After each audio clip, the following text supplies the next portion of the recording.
Good morning sa mga kapwa ko isusero dyan. May panibago na naman akong project. Yan, meron akong ditong papalitan na battery dahil mabilis daw malubat. Kaya mag-a-additional ako ng ampere ng battery. Ito ay 18650 battery. Ito ay galing sa mga sirang laptop na akin lamang itong inipon at kinondisyon ito isa-isa. Ang BMS na galing doon sa dating battery ay ginamit ko rin dito sa ilalagay kong battery na 18650. So yan, akin na itong hininang kakabit ko na at assembling ko na isa-isa. Yan, malapit na matapos. Na dating dalawa lang ang battery, dinobli ko para mas matagal. Shoutout kay Cesar Ramirez, JP Pabian, Rico Ballesteros Salgado, at kay Jerry Crisostomo. Testingin ko muna bago ko i-fix. Yan, ayos.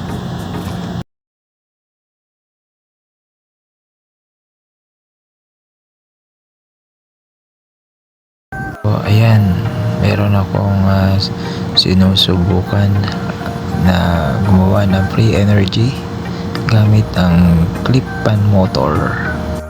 Nakuha ko lang ito sa basurahan at ito namang motor na nagpapaandar sa clip pan motor ay galing ito sa portable na barena na 12 volts.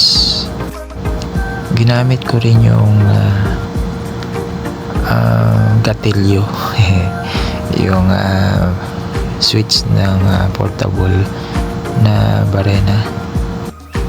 Pinalitan ko ng battery na portable na barena kasi kapag ginagamit ko dito sa aking ilaw ay humihina.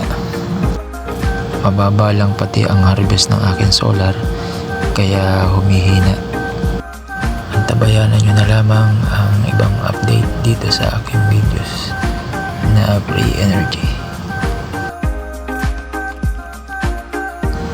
Shoutout kay JP Pabian, kay Ace Bayaga, Rolando Labitag Morales, at kay Pat Cruz.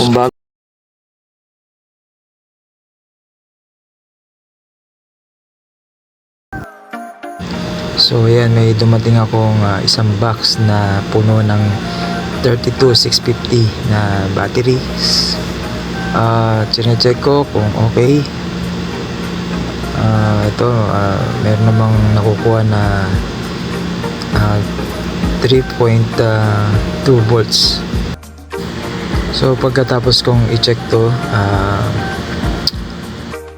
akin na itong itatap balance sabay-sabay pati yung isang box. Pagkatapos nito isang box na to, yung naman isang aking itetest. At dumating na rin yung aking mga ilaw para sa mga bago kong project. Yan. Pagkatapos nito ay aking itatap balance na ito. Iiwan ko to sa loob ng 3 araw habang naka-top balance para magpare-parehas ng lahat ng karga para sure na sure. Shoutout kay JP Pabian, Danilo Reyes, at kay Sixto Estrella Jr. Kung bago ka pa lang sa akin channel, please follow, like, and share. Ikaw sa Zero.